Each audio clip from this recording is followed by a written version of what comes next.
Hello बच्चों, नमस्कार। स्वागत है आपका अपने परिवार रोजगार विद अंकित में। तो कैसे हैं आप सब लोग? उम्मीद करता हूं कि आप सब लोग अच्छे होंगे, बेहतरीन होंगे, लाजवाब होंगे, एकदम बिंदास होंगे और बहुत बेहतरीन तरीके से आप लोग अपनी पढ़ाई को कर रहे हो।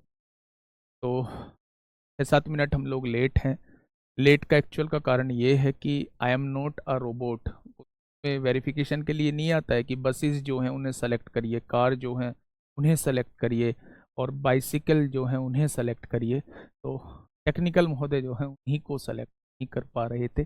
इस वजह से जो है वो 3 मिनट लेट जो है क्लास। सभी को मेरा प्यार भरा नमस्कार, सभी को राधे राधे, सभी को दोस्त जय हिंद। एक बेहतरीन सी क्लास लेके मैं आप लोगों के सामने हाजिर हूँ। संडे की छुट्टी के बाद जो है वो जोश जो है, उत्साह जो है वो बच्चे दुगने आसमान पर होना चाहिए। गुड मॉर्निंग मनीषा, श्वेता, शुभम, बब्बर, संध्या, रजनीश, सपना, रितेश, अलका, प्राची, गौरव, जयप्रकाश, अशोक, विनय सिंह, कंचन, देवाशीष, दीक्षा, गोविंद, राजकुमार, सभी को मेरा प्यार भरा नमस्कार। लास्ट क्लास में जो हम लोग पढ़ रहे थे, पेन देना। लास्ट लास्ट क्लास में जो हम लोग पढ़ रहे थे वो डिविजिबिलिटी रूल हम लोग पढ़ रहे थे। बेसिक हम लोगों ने पढ़ लिया था, यानी कि सारे नियम हम लोग देख चुके थे। उसके बाद मैंने कुछ क्वेश्चंस आप लोगों को कराए थे। उसके बाद जो है बच्चे मैंने वो A to the power N minus B to the power N, A to the power N, जब A to the power N, देखो ये वाला कॉन्सेप्ट मैंने आप लोगों को बताया था, है ना? समझेंगे? अगर मैं आप लोगों से बात करूं, क्या हो गया, चलिए। अगर मैं बात करता हूं मेरे साथी, लास्ट जो कॉन्सेप्ट हम लोगों ने डिस्कस किया था, मैं एक बार जस्ट रिकॉल करा देता हूं आप लोगों को। लास्ट जो कॉन्सेप्ट था वो था A to the power N minus B to the power N. और यहां पे मैंने आप लोगों को बताया था कि एन एक सम संख्या होती है, पावर को सेम होना होगा। एन एक सम संख्या होती है, तो मैंने बताया था आप दो रख के देख लीजिए। और ए स्क्वायर माइनस बी स्क्वायर का फॉर्मूला, ये एक ए माइनस बी से विभाजित होगी, एक ये ए प्लस बी से विभाजित होगी, और एक ये दोनों के प्रोडक्ट से विभाजित होगी। ये चीज हम लोग डिस्कस कर चुके थे, ठीक है भाई। दूसरा ही मैंने इसमें एक ये बताया था कि n एक अगर विषम संख्या हो तो आप एक रख के देख लेना। और जब आप एक रखोगे मेरे दोस्त, तो a की पावर 1 a आएगा, माइनस b की पावर 1 b आएगा। तो ये संख्या हमेशा a माइनस b से विभाजित होगी। ये चीज हम लोग पढ़ चुके थे। फिर इसके बाद मैंने आप लोगों को एक प्लस में बताया था कि a to the power n plus b to the power n अगर आप लोगों को दिया हो और n एक विषम संख्या हो, n एक क्या हो, विषम संख्या। यहां सम संख्या कॉन्सेप्ट नहीं लगता है, क्यों नहीं लगता है वो भी अभी आप लोगों को बताऊंगा। अगर n एक विषम संख्या है, n एक विषम संख्या हो, तो मेरे दोस्त ए वन वन रख के देख लेना, ये हमेशा a प्लस बी से विभाजित होगा। तो ये तीन बातें आप लोगों को याद रखनी थी। यहां पावर सम क्यों नहीं हो सकती है, यहां पावर सम जो है वो क्यों नहीं हो सकती है, थोड़ा सा उसकी बात सुनना, उसका रीजन सुनना कि क्यों नहीं हो सकती है। रीजन जो है वो ऐसा रीजन है जो आप लोगों को मतलब सेटिस्फाई कर देगा कि हाँ ऐसा सही कह रहे हैं। मैंने आप लोगों के सामने लिखा a की पावर n प्लस b की पावर n, ठीक है भाई। मैंने आप लोगों से कहा n एक सम संख्या है, n एक क्या है, इवन पावर है, n एक सम संख्या है। तो आपने कहा जी n की जगह दो रख के हमें सेटिस्फाई करा दो। मैंने आपके सामने लिख दिया a square plus B square, n की जगह दो लिख दिया तो दो तो सम है। क्या आपने कभी a square plus B square का फॉर्मूला देखा है? क्या आपने कभी a square B plus B square का फॉर्मूला देखा है? तो आप कहेंगे बिल्कुल नहीं देखा। इसलिए दोस्त इस केस में, प्लस वाले केस में जो होती है वो कभी भी सम संख्या आप लोगों को नहीं देगा। एक बच्चे का इंस्टाग्राम पे मैसेज आया था, ग्रीन स्टोरी लगाई हुई थी। उसने पूछा कि जी ठीक है, आपने तीन केस हम लोगों को बता दिए, पावर सेम होनी चाहिए, आपने ये भी बता दिया, लेकिन अगर एक पावर जो है वो विषम हो और एक पावर जो है वो सम हो, तो उस केस में हम लोग क्या करेंगे? उस केस में दोस्त हम लोग क्या करेंगे, मैं उसका एक एग्जाम्पल आप लोगों को देता हूं, थोड़ा सा ध्यान से सुनना, ध्यान से समझोगे तो चीजें समझ में आएंगी। मैंने आप लोगों के सामने लिखा बेटा 3 की पावर 49, 3 की पावर 98 लिख दिया मैंने। इसे ऐसे लिखते हैं, 3 की पावर 49 लिखते हैं और प्लस 7 की पावर जो है वो 98 लिखते हैं। एक पावर जो है वो मैंने विषम दे दी और एक पावर जो है वो सम दे दी। तो आप मुझे ये बताइए कि ये संख्या जो है वो किससे डिवाइड होगी, किससे डिवाइड होगी, आप ये मुझे बता दीजिए। बहुत शानदार, जल्दी से बताइए। वर्कशीट नहीं मिल रही, वर्कशीट तो मिल गई है मेरे दोस्त। देखो बच्चों के कमेंट भी आ रहे हैं, वर्कशीट वाले क्वेश्चन बता दो, वर्कशीट वाले क्वेश्चन बता दो। बेटा उसमें सॉल्यूशन नहीं मिला क्या वर्कशीट में आप लोगों, आप लास्ट में देखा करो चीजों को, है ना। सॉल्यूशन भी आप लोगों को मिलेगा, अगर अभी नहीं मिला है तो वो मिलेगा सॉल्यूशन भी। पहले खुद से कोशिश किया करो, अगर किसी क्वेश्चन में डाउट आया करे तो उसका सॉल्यूशन देख लिया करो। बताइए भाई ये किससे डिवाइड होगा। ए स्क्वायर प्लस बी स्क्वायर का फॉर्मूला जी ए प्लस बी का होल स्क्वायर माइनस 2ab होता है, वो हमारा बनाया हुआ फॉर्मूला है, वो हमारा बनाया हुआ फॉर्मूला है, वो फॉर्मूला नहीं होता है, वो हमने दूसरे फॉर्मूलेस को यूज करके उस फॉर्मूले को हम लोगों ने ड्राइव किया है। ठीक है, बताओ भाई किससे डिवाइड होगी। क्या आपका जो डाउट था वो एक ये था कि एक पावर हो हम लोगों की विषम और एक पावर हो हम लोगों की सम, तो ये किससे डिवाइड होगा, किससे डिवाइड होगा। तो मेरे दोस्त ध्यान से सुनना, आपने क्या करना है, इस पावर में से तो कुछ कॉमन लिया नहीं जा सकता, तो आपने इस पावर को ऐसे का ऐसे ही लिख दिया। लेकिन आप जो है यहां 98 में से 2 कॉमन ले सकते हैं, तो बाहर क्या बच जाएगा, 49 बच जाएगा, क्योंकि 49 दूनी कितने होते हैं, 98 होते हैं। तो इस 98 को हम क्या लिख सकते थे, 2 की पावर 49 लिख सकते थे। जब आपने इसको देखा तो मेरे दोस्त आपने 3 की पावर 49 से बताया, 7 की पावर 2 का मतलब 49 होता है और उसकी पावर कितनी दी हुई है, 49 दी हुई है। अगर आप लोग इस वाले एक्सप्रेशन को देखो तो कहीं ना कहीं ये आप लोगों को लिखा हुआ नजर आएगा कि ये a की पावर n प्लस b की पावर n के फॉर्मेट में लिखा हुआ है और n जो है यहां एक विषम संख्या है।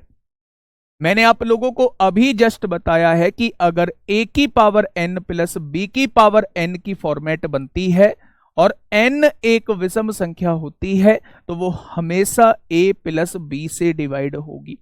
हमेशा किससे डिवाइड होगी मेरे दोस्त, तो आप लोग कहेंगे हमेशा a प्लस बी से डिवाइड होगी। तो a कितना है मेरे साथी, 3 दिया हुआ है और b कितना है, 49 दिया हुआ है। तो ये संख्या किससे डिवाइड हो जाएगी, 52 से डिवाइड हो जाएगी। ठीक है, अगर ये संख्या 52 से डिवाइड होती है तो 52 के सभी गुणनखंड से डिवाइड हो जाएगी, फैक्टर से डिवाइड हो जाएगी। 1 से भी होगी, 2 से भी होगी, 3 से नहीं होगी मेरे दोस्त, किससे होगी, फिर 4 से होगी, फिर किससे होगी, 52 किससे डिवाइड होता है, फिर 13 से डिवाइड होगी, फिर 26 से डिवाइड होगी और फिर खुद 52 से डिवाइड होगी। तो ये जो आप लोगों को संख्या दी हुई है ये इन सभी से डिवाइड हो रही होगी। तो वो आपको देगा कि निम्नलिखित में से कौन सा ऐसा ऑप्शन है जो इसको डिवाइड नहीं करता है। तो इनसे अलग जो भी ऑप्शन आप लोगों को दिया होगा वही इस क्वेश्चन का जवाब हो जाएगा। ठीक है, बात समझ में आ गई, बहुत शानदार, बहुत शानदार। गुड मॉर्निंग भाई, गुड मॉर्निंग। अब सुनिए ध्यान से, मैं कुछ क्वेश्चंस आप लोगों को दे रहा हूं और उन्हें थोड़ा सा समझना, फिर हम लोग जो है बेटा फैक्टर पे हम लोग बात करेंगे। ठीक है भाई, एक ने कहा है सर 2 की पावर 12 हो प्लस 5 की पावर 13 हो तब क्या होगा सर, तब वो आपसे पूछेगा ही नहीं, तब वो आपसे पूछेगा ही नहीं। एक कहने लगे बेटा 2 की पावर 79 हो और 7 की पावर 101 हो तब कैसे कहेगा। तो जब आपको कहीं ऐसा क्वेश्चन टकराए तो मुझे जरूर दिखाइएगा, है ना, मुझे जरूर दिखाइएगा, मैं आपका डाउट जो है वो क्लियर कर दूंगा। ठीक है भाई, चलिए बहुत शानदार, ये एक क्वेश्चन मैंने आप लोगों को करा दिया है। अब मैं आप लोगों के सामने कुछ क्वेश्चंस दे रहा हूं बेटा, उनके जवाब जो है मुझे देना। मैं 3 क्वेश्चंस आपके सामने लिखने की कोशिश कर रहा हूं, मैंने आपके सामने लिखा 49 की पावर 13 लिखा हुआ है, प्लस जो है 49 की पावर 13 लिखा हुआ है, प्लस जो है बच्चे वो 5 की पावर जो है वो 13 लिखा हुआ है। और मैंने आपसे पूछा है कि अगर मैं इसे ध्यान से सुनिएगा, अगर मैं इसे 9 से विभाजित करूं, अगर मैं इसे 9 से विभाजित करूं तो शेषफल क्या बचेगा? 9 से विभाजित करूं तो शेषफल क्या बचेगा? शेषफल के बारे में मैं आपसे पूछना चाह रहा हूं बेटा कि अगर मैं इसे 9 से विभाजित करूं तो शेषफल क्या बचेगा। ये क्वेश्चन आप लोगों के सामने है कि अगर 49 की पावर 13 है प्लस 5 की पावर 13 है, तो बच्चे अगर मैं आपसे पूछूं कि इसे 9 से विभाजित किया जाए तो क्या शेषफल बचेगा? चलिए फटाफट बताइए भाई क्या बचेगा। अगर बेस और घात सेम ना हो तो बेटा उन्हें सेम करने की कोशिश करना है आप लोगों। आप इतने डाउट पूछ रहे हो, जब मैं क्वेश्चन कराऊंगा तो आपके सारे डाउट खत्म हो जाएंगे। बस आपको क्या करना है, जो कॉन्सेप्ट मैं आपको बता रहा हूं उस कॉन्सेप्ट को समझना है और उस कॉन्सेप्ट को इंप्लीमेंट करने के लिए दोस्त क्वेश्चंस लेके आऊंगा। ठीक है, देखिए जीरो आएगा, बहुत शानदार। जिनका भी जीरो जवाब है वो एकदम बिल्कुल करेक्ट जवाब है। सुनिए, आपने आगे नहीं पढ़ना है क्वेश्चन को, पहले ये देखना है कि ये एक्सप्रेशन क्या दिया हुआ है आप लोगों को। तो आपने कहा जी ये जो दिया हुआ है पावर सेम है, ए की पावर एन लिखा हुआ है और यहां जो है बी की पावर एन लिखा हुआ है, और एन जो है वो एक विषम संख्या आप लोगों को दी हुई है। भाई 13 तो विषम ही है, तो एन जो है एक विषम संख्या आप लोगों को दी हुई है। तो याद करो उस थर्ड पॉइंट को, जब मैंने आप लोगों को बताया था कि ए की पावर एन प्लस बी की पावर एन का फॉर्मेट कहीं आप लोगों को दिखाई दे और एन एक विषम संख्या आप लोगों को दिखाई दे, तो ये हमेशा ए प्लस बी से पूरा पूरा डिवाइड हो जाएगा। तो अगर a प्लस बी से पूरा पूरा डिवाइड हो जाएगा तो 49 और 5 54 से पूरा पूरा डिवाइड हो जाएगा। अगर कोई संख्या 54 से पूरी पूरी डिवाइड हो रही है तो 54 के फैक्टर से भी तो पूरी की पूरी डिवाइड होगी। तो अगर मैं आपसे पूछूं कि 54 के फैक्टर क्या हैं, तो आप कहेंगे 1 से, 2 से, 3 से, 4 से, 6 से, 9 से और 18 से, 27 से और खुद 54 से। तो इन सभी से ये संख्या विभाजित होगी। उसने पूछा है अगर इसे 9 से डिवाइड करूं तो क्या शेषफल बचेगा, तो 9 से तो बेटा ये पूरी पूरी डिवाइड हो रही है, तो शेषफल तो बचने का मतलब ही नहीं है। तो ऐसे क्वेश्चन जो है वो 2021 में आप लोगों से पूछे गए हैं, जब वो एक एक्सप्रेशन आप लोगों को दे रहा होता था, किसी संख्या से विभाजित करने के लिए बोलता था और वो संख्या जो होती थी उसके आंसर का गुणनखंड होती थी। तो उस केस में हमेशा जो शेषफल आता था मेरे दोस्त वो जीरो आता था। ठीक है भाई, तो जीरो ही इस क्वेश्चन का बिल्कुल सही जवाब हो जाएगा। 9 से विभाजित करने के बाद जो है वो जीरो शेष बचने वाला है। ठीक है, अब आप लोग ना इसके क्वेश्चंस में आप लोगों को कराऊंगा। अब एक बार जो है थोड़ा सा इसका जो डिविजिबिलिटी रूल हम लोगों का बचता है, डिविजिबिलिटी रूल हम लोगों का बचता है, उसे बेटा मैं शेषफल पर में जब आप लोगों को पढ़ा रहा हूँ, रिमाइंडर थ्योरम जो आप लोगों को पढ़ा रहा हूँ, तब दोस्त मैं आप लोगों को बता रहा हूँ कि एक्चुअल में डिविजिबिलिटी रूल का जो छोटा सा कॉन्सेप्ट है वहां कैसे यूज हो। ठीक है, अब जो हम नेक्स्ट टॉपिक लेके चल रहे हैं, वर्कशीट कैसे मिलेगा। रोजगार विद अंकित एप्लीकेशन आपने डाउनलोड किया होगा जब आप क्लास देख रहे हैं। फिर उसके बाद जो है आप लोगों ने कोर्स परचेस किया होगा जिसका नाम है विनायक बैच। ठीक है, विनायक बैच के बाद जो है वो मेरे दोस्त आप लोगों को जहां क्लास मिलती है उसी के आगे जो है व्यू नोट्स करके एक चीज लिखी आती है। ठीक है भाई, तो अगर व्यू नोट्स पे क्लिक कर दोगे तो मेरे दोस्त आप लोगों को पीडीएफ दिख जाएगी, वहां नोट्स के नीचे जो है वो वर्कशीट लगी आप लोगों को मिलेगी। उस वर्कशीट में 15 क्वेश्चन होंगे और उनके 15 क्वेश्चंस के सॉल्यूशन आप लोगों के सामने हो। ठीक है भाई, 70 का डिविजिबिलिटी रूल क्या होता है? 70 का डिविजिबिलिटी रूल 14 पंजे 70 होता है। 14 पंजे 70, जो संख्या 275 से डिवाइड होगी 70 से होगी। लेकिन आप ऐसी चीजें ला क्यों रहे हो? है? यकीन नहीं है क्या? थोड़ा बहुत यकीन नहीं है मेरे दोस्त? मैं कह रहा हूं कि जो पढ़ा रहा हूं एक बार शांति से पढ़ो तो सही, रिजल्ट अद्भुत होगा, बहुत अद्भुत रिजल्ट आप लोगों का निकलने वाला है। ठीक है, 9 से डिवाइड करेंगे, कैसे करेंगे? रिमाइंडर थ्योरम लगानी पड़ेगी, रिमाइंडर थ्योरम से बड़ा हो जाएगा क्वेश्चन।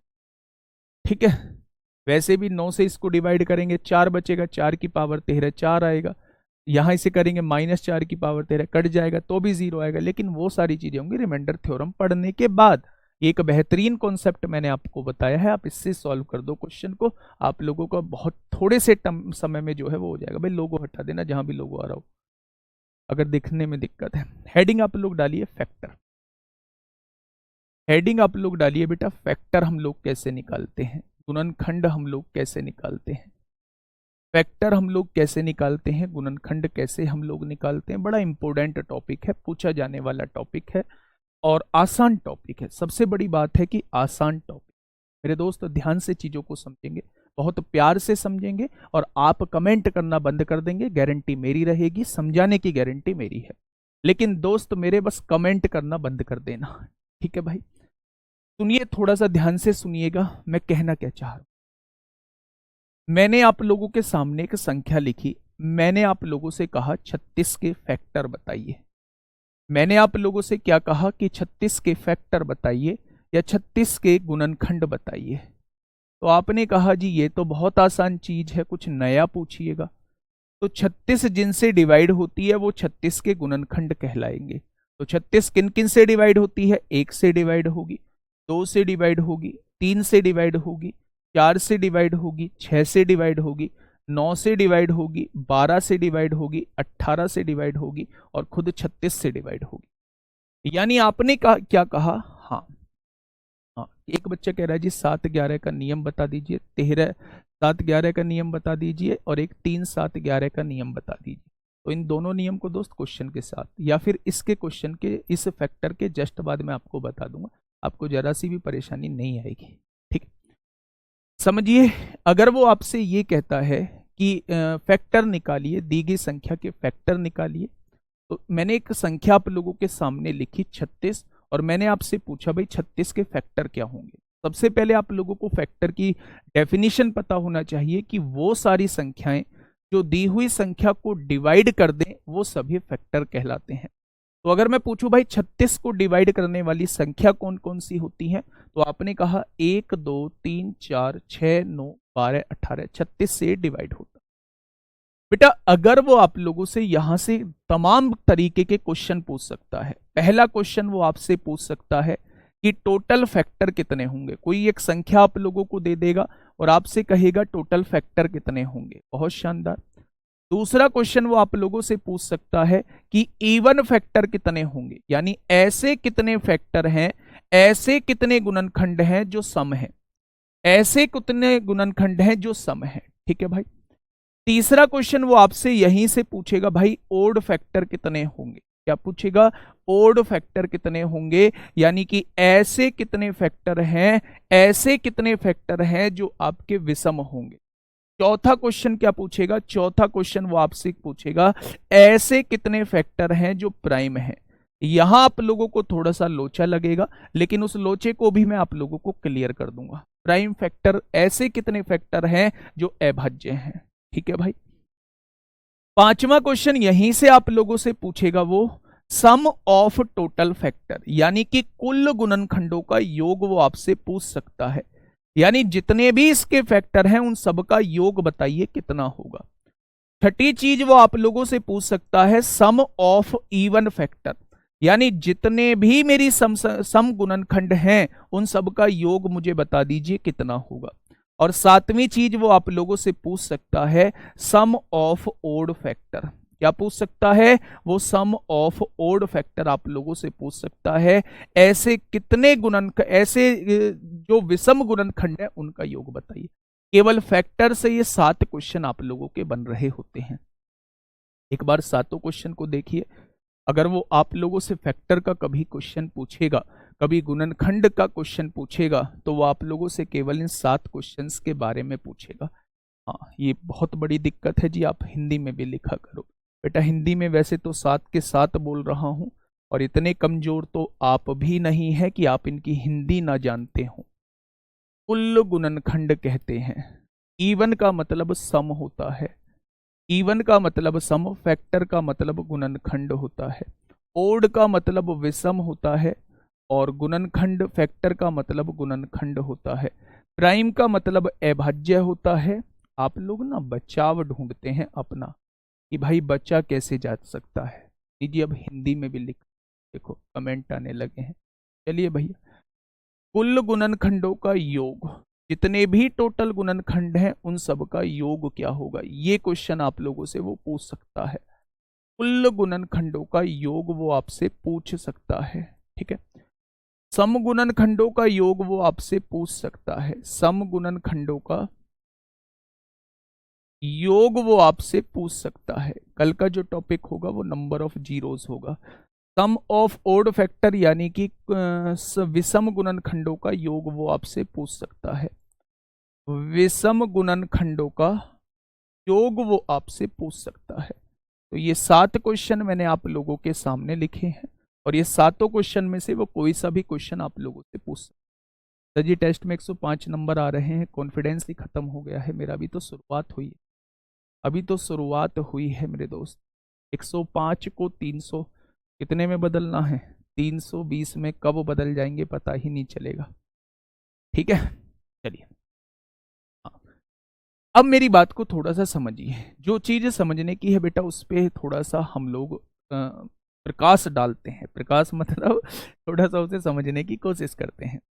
मैंने आपसे पहला क्वेश्चन पूछा भाई 36 के टोटल फैक्टर कितने होंगे, तो आपने कहा जी इनको काउंट कर लो सभी को। 36 के टोटल फैक्टर अगर हमसे पूछेगा तो 1 2 3 4 5 6 7 8 9, यानी इसका जो जवाब हम लोग दे रहे होंगे वो इसका जवाब जो है वो हम 9 दे रहे होंगे।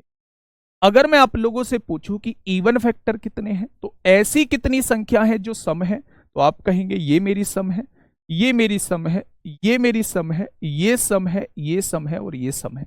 जो 2 से डिवाइड हो जाता है वो सभी संख्याएं सम संख्याएं कहलाती हैं। तो आप कहेंगे 1 2 3 4 5 6, यानी इन 9 में से 6 ऐसे हैं जो सम संख्याएं हैं, जो सम गुणनखंड हैं, ठीक है। अच्छा एक बात मुझे बताओ, अगर आपके पास टोटल जो थे वो 9 गुणनखंड थे, उसमें से 6 सम हो चुके हैं, तो ओड कितने होंगे, तो आप कहेंगे 3 बचेंगे। भाई 9 में से 6 गया, 3 मेरी विषम संख्या बचेंगी। अब आप ये देखिए क्या आपने सही किया, 3 ही है, एक ये हो गया विषम, एक ये हो गया विषम और एक ये हो गया विषम। हाँ मेरे हिसाब से बिल्कुल 3 बैठ रहे हैं। बात आती है प्राइम फैक्टर कितने हैं। मैंने कहा था इसमें झोल है, तो थोड़ी देर के लिए इसे होल्ड पे करके चलेंगे, थोड़ी देर के लिए मात्र इस क्वेश्चन को मैं समझा दूंगा, बस थोड़ा देर का आप लोगों को इंतजार करना होगा। अब आप लोगों से पूछ रहा है कि भाई जितने भी टोटल फैक्टर हैं उनका सम बताइए, तो आपने जोड़ दिया। 36 और 18 54 होते हैं, 54 12 66, 66 9 75, 6 81, 4 85, 3 88, 2 90 और 1 91, यानी टोटल फैक्टर्स का सम कितना आएगा, तो आप लोगों ने 91 बता दिया, ठीक है भाई। अगर वो इवन फैक्टर्स का सम पूछता है तो 2 और 4 6, 6 और 6 12, 12 12 24, 24 और 18 42, 42 और 6 48 और 30 78 हो जाएगा। अगर आपसे ओड फैक्टर का सम पूछा गया तो 1 और 3 4, 4 और 9 13 हो जाएगा। आपने इवन फैक्टर के और ओड फैक्टर के सम को जोड़ दिया तो वो टोटल फैक्टर्स के बराबर आ गया। क्या आपने ये बात समझ ली, तो आपने कहा जी ये बात तो समझ ली हम लोग, लेकिन इसमें आप सिखाना क्या चाह रहे हो, आप लोगों को अब भी ये जो है क्लियर नहीं हुई। मैं दोस्त आप लोगों को यह सिखाने की कोशिश कर रहा हूं कि अगर अगर बेटा ये वैल्यू जो है वो 36 से बहुत बड़ी दे दी जाए, मैं आपसे कहूं भाई 1020 आपके सामने है, उसके टोटल फैक्टर बताइए, तो क्या 1020 के टोटल फैक्टर आप लोग निकाल पाओगे आसानी से? क्या आपके पास एक संख्या 480 दी हुई है, 480 के टोटल फैक्टर एकदम से निकाल पाओगे? यहां तो ठीक था, ये छोटी संख्या आप लोगों को दी हुई थी, इसलिए आपने चुटकी भर ये फैक्टर लिख दिए और यहां से सारे जवाब दे दिए। लेकिन मेरे दोस्त अगर वो बड़ी वैल्यू आपके सामने दे देगा तो फिर फैक्टर निकालने का तरीका क्या होगा, इवन फैक्टर निकालने का तरीका क्या होगा, ओड फैक्टर निकालने का तरीका क्या होगा, ये मैं आपसे पूछना चाह रहा हूं। मेरी बात समझ रही? तो अगर मैं आपसे कभी फैक्टर का क्वेश्चन पूछता हूं तो फैक्टर के क्वेश्चन निकालने का तरीका क्या होता है, उस तरीके को जस्ट मैं आप लोगों को समझाने की कोशिश कर रहा हूं, है ना। कैसे? अब मैंने आप लोगों के सामने एक संख्या दी, मैंने आप लोगों से कहा भाई 36 एक संख्या है, इसके सारे जवाब आप लोगों को देने हैं। तो जो मेथड है मैं उस मेथड पे अब दोस्त बात करने वाला हूं। जो भी संख्या आप लोगों को दी हुई हो सबसे पहले उसके फैक्टर कर दीजिए। 36 के फैक्टर करिए, 2 से काटिए 18 बार कटेगा, 2 से काटिए 9 बार कटेगा, 2 से काटिए नहीं कटेगा, इसे अब किससे काटिए, 3 से काटिए, 3 से 3 बार कटेगा, और 3 से कितनी बार कटेगा, 1 बार कटेगा। क्या आप 36 के फैक्टर कर चुके हैं? जब आप 36 के फैक्टर कर चुके हैं तो अब आप इसे पावर के फॉर्मेट में लिख दीजिए। यहां लिख दीजिए बेटा 2 की पावर 2 होगा, और यहां लिख दीजिए 3 की पावर 2।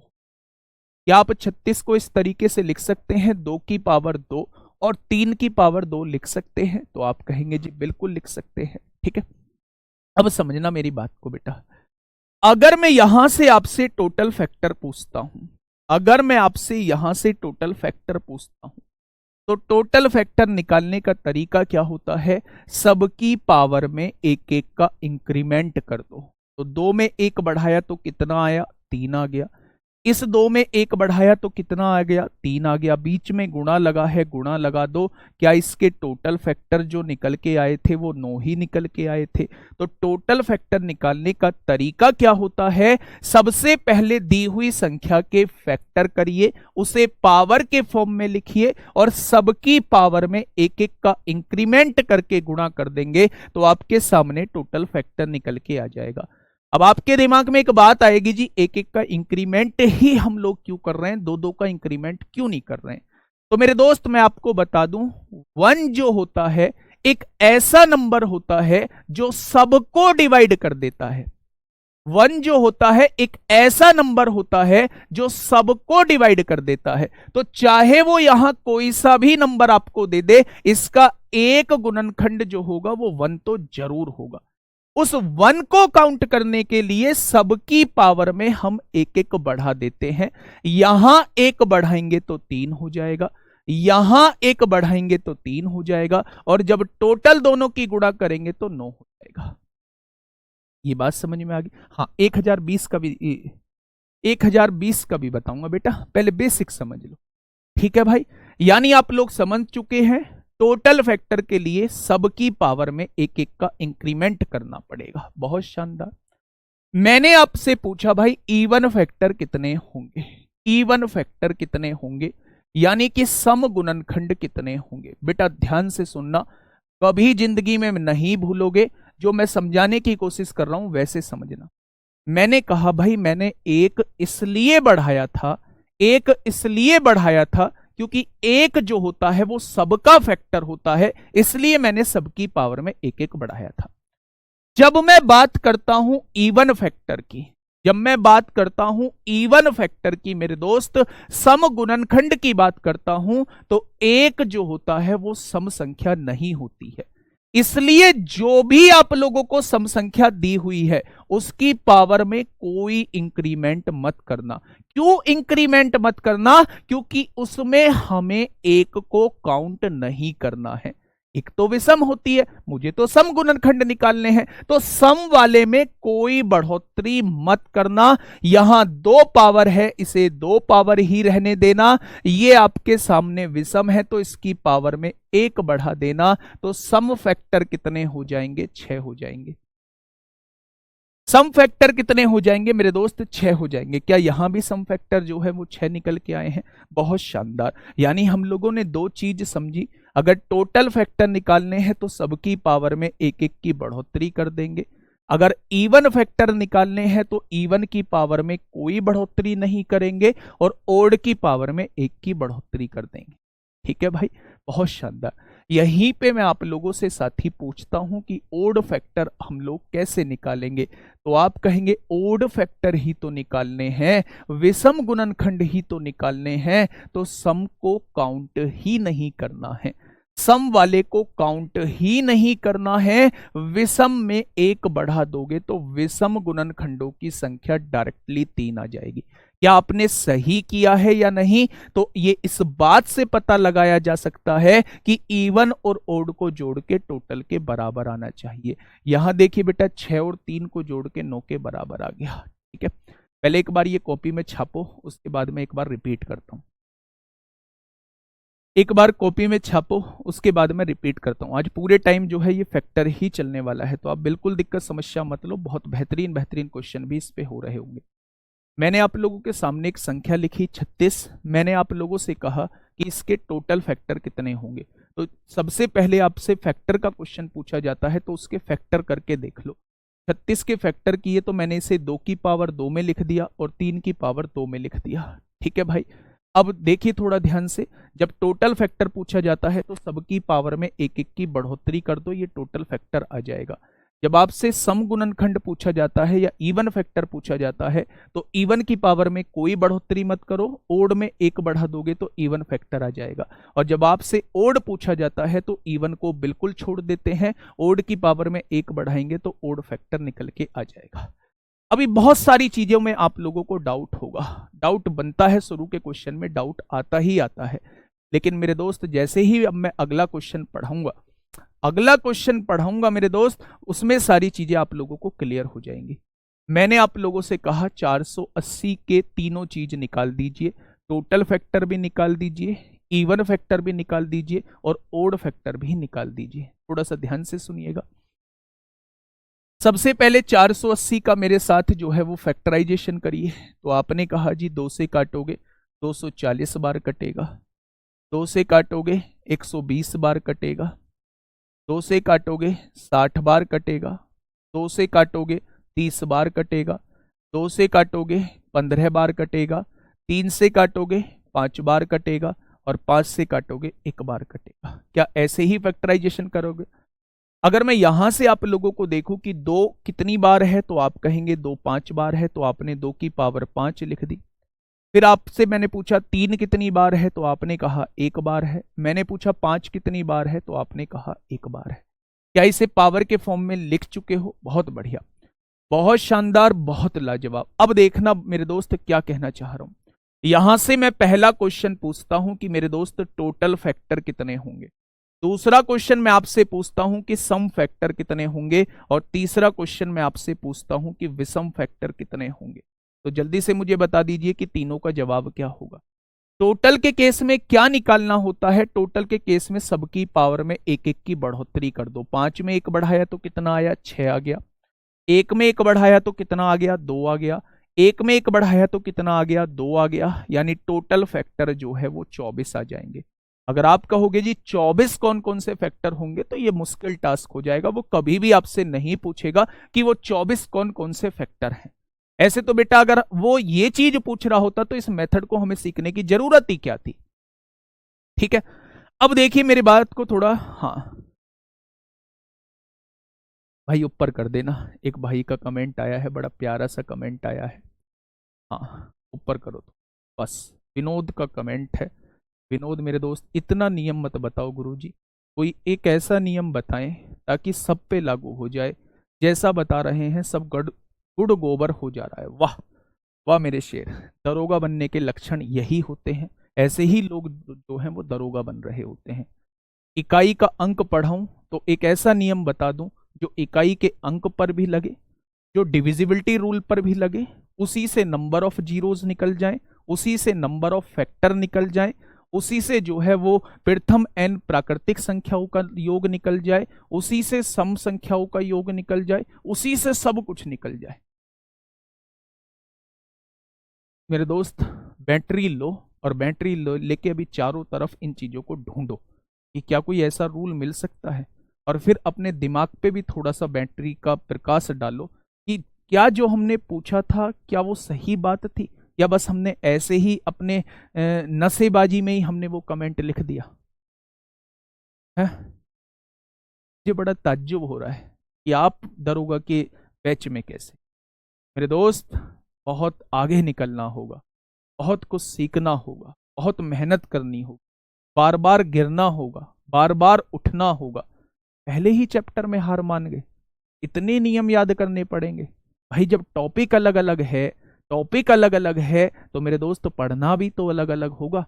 क्या हिंदी में वर्णमाला का जो वर्णमाला में सिखाया जाता था वही विलोम शब्द में, वही पर्यायवाची में, वही संधि में, सब जगह वही यूज हो जाता था? क्या रीजनिंग में जो डायरेक्शन में आप लोगों को सिखाया जाता था, क्या वही कोडिंग में, वही डिकोडिंग में, वही कैलेंडर में, वही क्लॉक में, वही हर जगह यूज हो जाता था?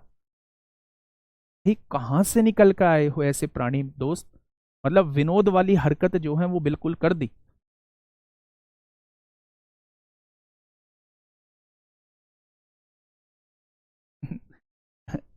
दोस्त, अगर मजाक में लिखा है तो मजाक में बता देना, लेकिन अगर जेन्युइनली वो कमेंट लिखा है तो मेरे दोस्त फिर ना, आप किसी छोटे कोर्स की छोटी चीज की तैयारी कर लो। फिर आप इस तैयारी में मत घुसो जब अभी से हिम्मत हार गए हो। अभी टाइम अपना वेस्ट फिर मत करो, ठीक है? मैं यही सलाह दूंगा, छोटे भाई की तरह सलाह दे रहा हूं। फिर इसमें मेहनत करनी बेकार है। चलिए, मैंने आप लोगों से क्या बताया? मैंने आप लोगों से बताया भाई मेरे भी तो चीजें याद रहती हैं, मैं बार बार उनकी प्रैक्टिस करता हूं तभी तो चीजें याद रहती हैं। ऐसा थोड़ी है कि मैं नहीं पढ़ूंगा, 2-4 दिन नहीं पढ़ूंगा, 10-5 दिन 20 दिन नहीं पढ़ूंगा तो फिर से वो चीजें मिस हो जाएंगी। आपको बार बार पढ़ना होगा। चलिए, शांत गोवर्धन शांत। चीजों को काम करते हैं, चीजों पे काम करते हैं। सुनिए ध्यान से, मैंने आप लोगों के सामने एक संख्या दी, मैं आपसे यहां तमाम तरीके के क्वेश्चन पूछ सकता हूं। तो मेरे दोस्त, मैंने आपसे पहला क्वेश्चन पूछा भाई इसके टोटल फैक्टर क्या होंगे। तो जब भी वो आपसे टोटल फैक्टर पूछे, जब भी वो आपसे सम गुणनखंड पूछे, जब भी वो आपसे विषम गुणनखंड पूछे, जब भी वो आपसे योग पूछे, जब भी वो आपसे अभाज्य गुणनखंड पूछे, तो सबसे पहला काम है फैक्टर करना। उसे फैक्टराइजेशन के रूप में लिख लेना है, पावर के रूप में आप लोगों को लिख लेना है।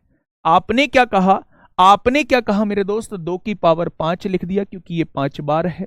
3 की पावर 1 लिख दिया, 5 की पावर 1 लिख दिया। जब मेरे दोस्त आपसे वो टोटल फैक्टर पूछा जाता है तो आप सबकी पावर में एक एक का इंक्रीमेंट कर देंगे तो आपके सामने टोटल फैक्टर 24 निकल के आ जाएंगे।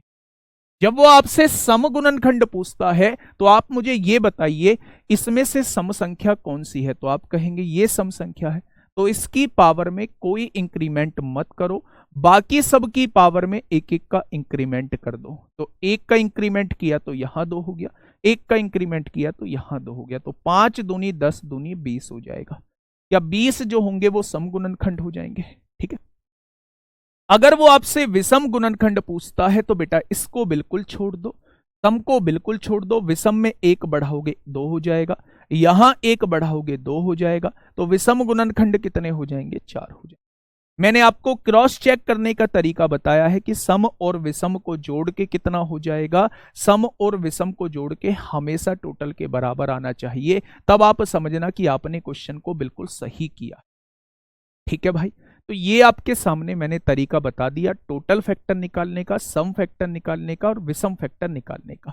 ठीक है, अगर मैं आप लोगों से ये कहता हूं कि आपको यहां प्राइम फैक्टर कैसे निकालने हैं, तो प्राइम फैक्टर का थोड़ा सा ध्यान से सुनिए, प्राइम फैक्टर का फंडा क्या कहता है। मैंने आपके सामने 2 क्वेश्चन दिए। पहला क्वेश्चन 2 की पावर 2, 3 की पावर 7, 4 नहीं लेते हैं, 5 की पावर 9 और फिर 7 की पावर जो है वो 4 ले दिया है यहां पे। दूसरा क्वेश्चन आप लोगों के सामने मैंने दिया 2 की पावर 3, 5 की पावर 7, 8 की पावर जो है वो 3, 9 की पावर 4 और 10 की पावर 5। ये 2 क्वेश्चन आप लोगों के सामने लिखे और मैंने आपसे इन दोनों क्वेश्चन में अभाज्य गुणनखंडों की संख्या आपसे पूछी। मैंने आपसे पूछा कि बताओ भाई अभाज्य गुणनखंडों की संख्या क्या होगी, अभाज्य गुणनखंडों की संख्या क्या होगी, अभाज्य गुणनखंडों की संख्या क्या होगी। यानी मैं दोनों ही क्वेश्चन में आप लोगों से प्राइम फैक्टर के बारे में पूछना चाह रहा हूं, अभाज्य गुणनखंड के बारे में आपसे पूछना। ठीक है, अब सुनना मेरी बात को थोड़ा सा ध्यान से, मैं क्या कहना चाह रहा हूं। जब भी वो आपसे अभाज्य गुणनखंड के बारे में पूछे तो आप सबसे पहले क्या देखना कि क्या ये दी गई संख्या जो है वो मेरी अभाज्य है। अगर दी गई संख्या जो है वो मेरी अभाज्य है तो सबकी पावर्स को जोड़ देना, वही उसके अभाज्य गुणनखंड निकल के आ जाएंगे। यानी अगर मैंने यहां देखा तो 2 भी मेरा अभाज्य है, यहां देखा मैंने 3 भी मेरा अभाज्य है, यहां देखा मैंने 5 भी मेरा अभाज्य है, यहां देखा मैंने 7 भी मेरा अभाज्य है। तो आपने कहा कि जब सारी की सारी संख्या अभाज्य दी हुई हो तो मेरे दोस्त पावर्स को जस्ट ऐड कर देना है, वही उसके टोटल प्राइम फैक्टर निकल के आ जाएंगे, वही उसके टोटल प्राइम फैक्टर निकल के आ जाएंगे। 9 और 4 13, 7 20 और 2 कितना हो जाएगा 22 जो होगा इसका प्राइम फैक्टर हो जाएगा। ये बात समझ में आ गई। तो पहला रूल ये कहता है कि जब भी वो आपसे अभाज्य गुणनखंडों के बारे में पूछेगा, जब भी वो आपसे प्राइम फैक्टर के बारे में पूछेगा तो दी गई संख्या सारी की सारी अभाज्य होनी चाहिए। अगर सारी की सारी अभाज्य हैं तो केवल उनके पावर्स को ऐड करना होगा, वही उसके टोटल प्राइम नंबर निकल के आ जाएंगे, टोटल प्राइम फैक्टर जो है वो निकल के आ जाएंगे। ये बात समझ में आ गई। लेकिन मेरे दोस्त एक दिमाग में एक क्वेश्चन और उठा होगा कि मेरे दोस्त अगर सारी की सारी अभाज्य नहीं हुई तो क्या करेंगे। जैसा मैंने आप लोगों को दूसरा क्वेश्चन दिया है, आप लोगों के डाउट मुझे पता है कि कहां उठेंगे, मैं साथ के साथ उन डाउट को दोस्त क्लियर करते चल रहा हूं, ठीक है।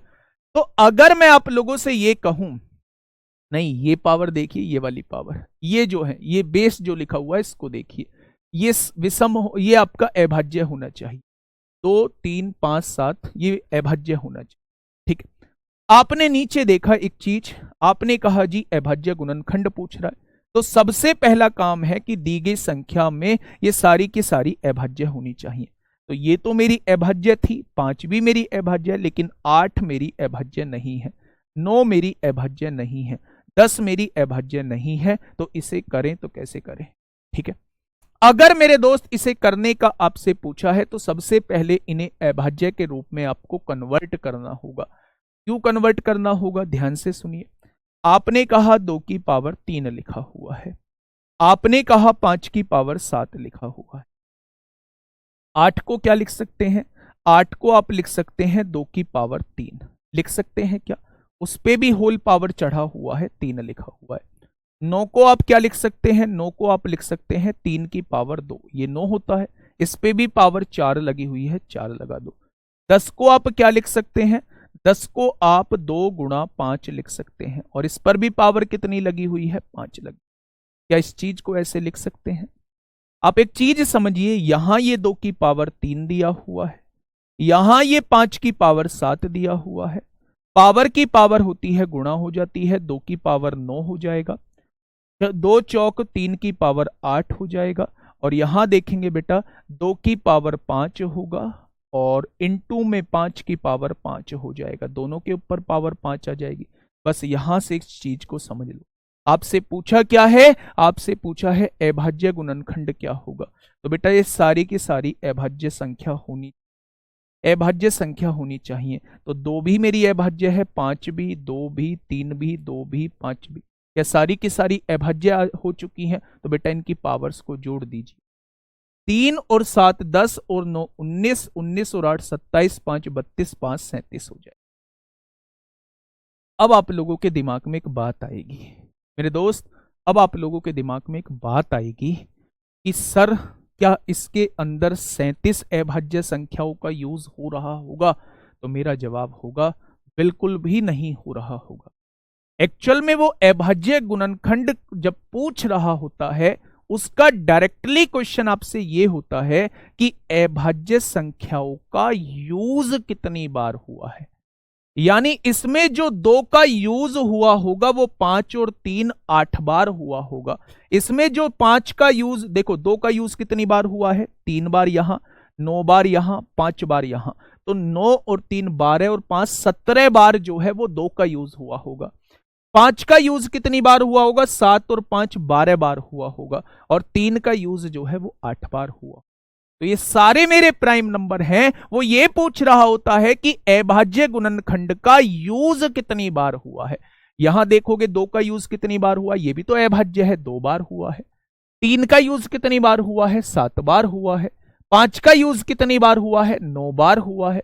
7 का यूज कितनी बार हुआ है, 4 बार हुआ है। तो सबको जोड़ देंगे कि इन सभी अभाज्य संख्याओं का यूज जो है वो इतनी बार हुआ है, यानी 22 बार हुआ है। वो आपसे यही क्वेश्चन पूछ रहा होता है। अभाज्य गुणनखंडों की संख्या का मतलब है अभाज्य संख्याओं का यूज कितनी बार हुआ है। यहां आपने देखा 2 का यूज जो है वो 17 बार आप लोगों को दिखाई दे रहा है, तो आपने लिख दिया 2 का यूज 17 बार हुआ है, ये भी अभाज्य है। 5 का यूज जो है 12 बार है, 17 और 12 29 बार अभाज्य संख्याओं का यूज हो चुका है। और 3 का यूज 8 बार है, 29 और 8 37 बार जो है वो अभाज्य संख्याओं का यूज हो चुका है। तो आपने ये 37 बार लिख दिया है। पूरा डिटेल में मैंने आप लोगों को बता दिया है। ये आप लोगों से वो 4 क्वेश्चन आपसे पूछ सकता है। अभी योग पे मैं अगला ही टॉपिक लेके आऊंगा, योग कैसे करते हैं। पहले आप मुझे ये बताइए क्या ये चीज आप लोगों की क्लियर हो गई? ठीक है, मैं बिल्कुल खोल के सारी चीजें एक एक चीज आप लोगों को बता रहा हूं, मेरी बात को थोड़ा सा सुनना। एक बार मैं रिकॉल करने की कोशिश कर रहा हूं, बिल्कुल भी कमेंट बॉक्स पे ध्यान देने की जरूरत नहीं है, बस मेरे वर्डों पे ध्यान देना। क्या उन वर्ड से आप लोग सहमत हो या नहीं? सर 8 भी अभाज्य है, मैंने कब कहा 8 अभाज्य है? कहीं 8 दिख रहा है आपको नीचे लिखा हुआ?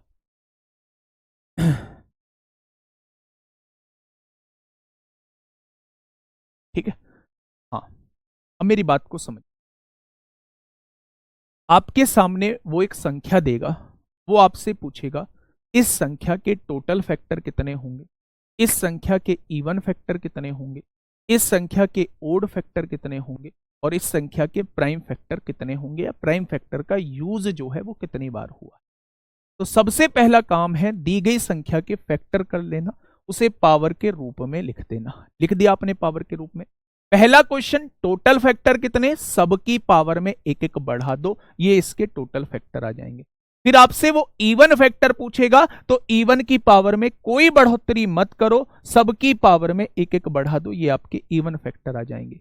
आपसे पूछेगा ओड फैक्टर कितने होंगे, तो इवन को बिल्कुल छोड़ दो, ओड की पावर में एक एक बढ़ा के गुणा कर दो, ये ओड फैक्टर आ जाएंगे। आपसे जब वो प्राइम फैक्टर के बारे में पूछ रहा होता है तो 2 केस आप लोगों के बनते हैं, या तो नीचे दिए गए सारे के सारे बेस आपके प्राइम नंबर ही होंगे, तो आप कहना कि सबकी पावर को जोड़ दो। यार क्लियरली समझ में आ रहा है भाई? 2 कितनी बार है, 2 बार है।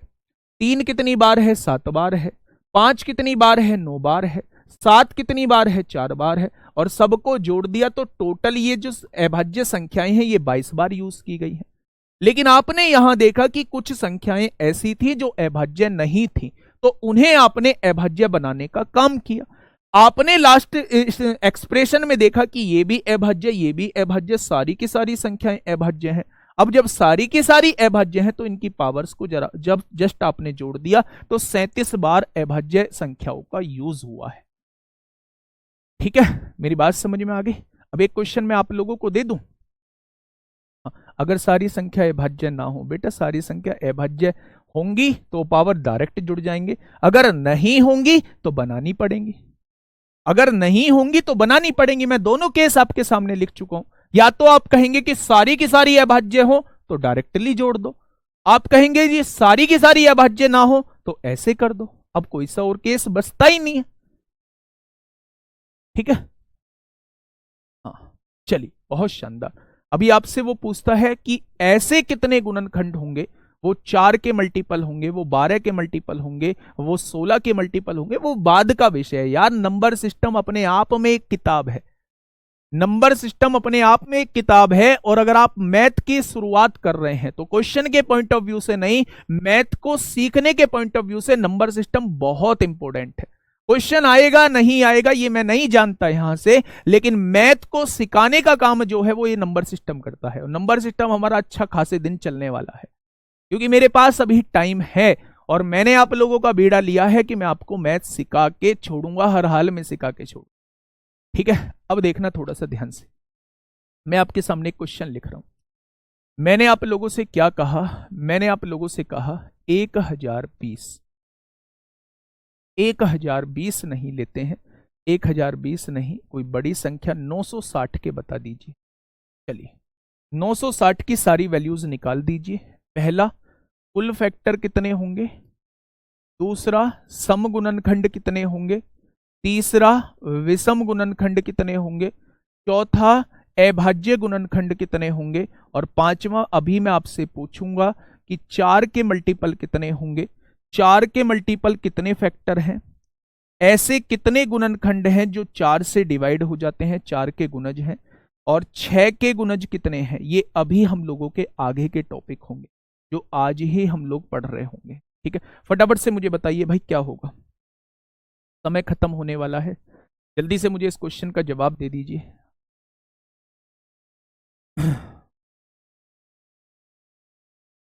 समय खत्म होने वाला है, जल्दी से बताइए मेरे दोस्त, बहुत फास्ट करना है।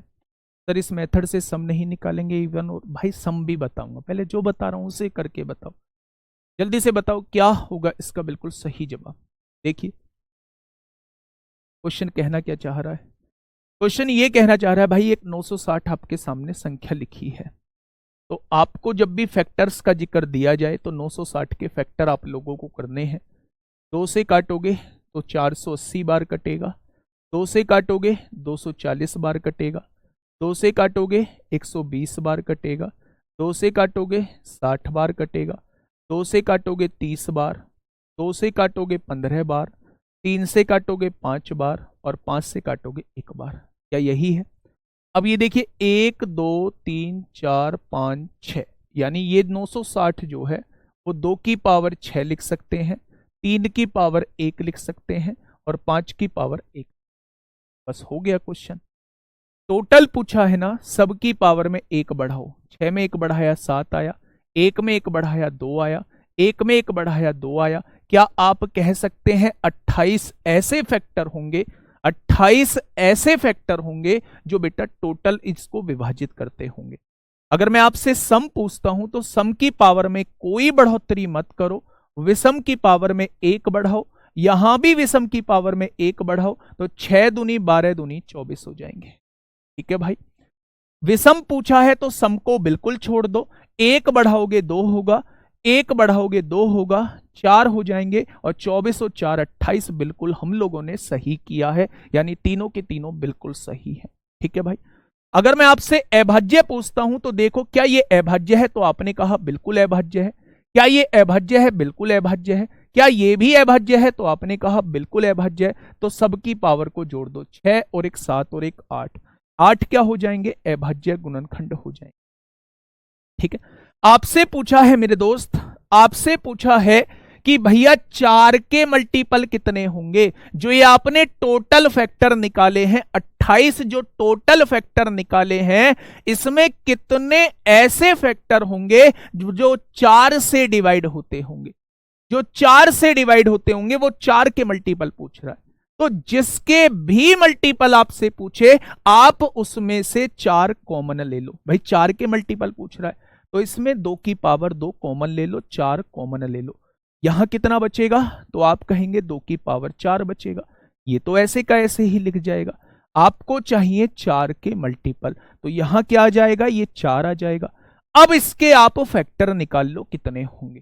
तो फैक्टर निकालने का तरीका, सबकी घात में 1 बढ़ा के लिखते हैं, 5 हो गया, 1 बढ़ा के लिखते हैं 2 हो गया, 1 बढ़ा के लिखते हैं 2 हो गया, 5 दूनी 10 दूनी 20, यानी 20 ऐसे फैक्टर होंगे, ऐसे फैक्टर होंगे जो 4 की गुणा होने के बाद आए होंगे। तो 4 के मल्टीपल जो है वो मेरे दोस्त 20 हो जाएंगे। 4 के मल्टीपल जो है वो मेरे दोस्त 20 हो जाएंगे। जिसके भी मल्टीपल पूछे जाएं आप जस्ट उसे कॉमन ले लो। आपसे 6 के मल्टीपल पूछा है तो 2 और 3 कॉमन ले लेना, 5 बच जाएगा और 3 बचेगा नहीं, 5 बच जाएगा, उसके टोटल फैक्टर निकाल देना। तो मेरे दोस्त ये होमवर्क के लिए आपके लिए रहने वाला है कि ये जो टोटल फैक्टर निकल के आए हैं इसमें 6 के मल्टीपल जो है वो कितने हैं। ये जो टोटल फैक्टर निकल के आए हैं इसमें 6 के मल्टीपल कितने हैं। कल हम लोग जो बात करेंगे वो योग पर बात करेंगे, कल हम लोग जो है वो बात करेंगे नंबर ऑफ जीरोस पे बात करेंगे। कल दोनों ही टॉपिक जो है वो मैं खत्म करा दूंगा। और ये जो छोटे मोटे क्वेश्चंस हैं 3 7 11 के क्वेश्चंस 7, 11, 13 के क्वेश्चन, ये जो छुटके पुटके क्वेश्चन है ये कल ही हम लोग डिस्कस कर लेंगे। शार्प हम लोग जो है 2 की पावर 6 है, 1 2 3 4 5 6, हाँ सही तो है। शार्प हम लोग क्लास को 7 बजे स्टार्ट कर रहे होंगे। ठीक है भाई, जिसके भी मल्टीपल आपसे पूछा जाता है जस्ट इस एक्सप्रेशन में से उसको कॉमन लेना होता है और इस वाले पार्ट के टोटल फैक्टर निकालने होते हैं। ठीक है भाई, जैसे 6 के गुणज पूछेंगे तो जस्ट इसमें से 6 कॉमन ले लीजिए। 6 कॉमन लेंगे तो 2 और 3, 6 ही तभी तो बनेगा, 2 और 3 कॉमन लेंगे। तो जब 2 और 3 कॉमन ले चुके हो तो यहाँ 2 की पावर 5 बनेगा, और 3 बाहर कॉमन आ चुका है तो यहाँ 5 की पावर 1 होगा। तो इसके टोटल फैक्टर आप लोगों को निकाल लेने। कैसे? 6 को तो ऐसे ही रहने दीजिए, टोटल फैक्टर निकालने का 1 पावर बढ़ेगी, 1 पावर यानी 12 ऐसी संख्याएं होंगी जो 6 की गुणज होंगी। अब आपको जो होमवर्क में करके लाना है वो 8 के गुणज निकाल के लाने हैं। 8 के गुणज कितने होंगे? आज का क्वेश्चन 8 के गुणज कितने होंगे। आज के लिए इतना ही दोस्त, मिलते हैं कल एक बेहतरीन क्लास के साथ शार्प 7 बजे। तो जुड़ना मत भूलिएगा कल सुबह 7 बजे। Okay, tata, bye bye.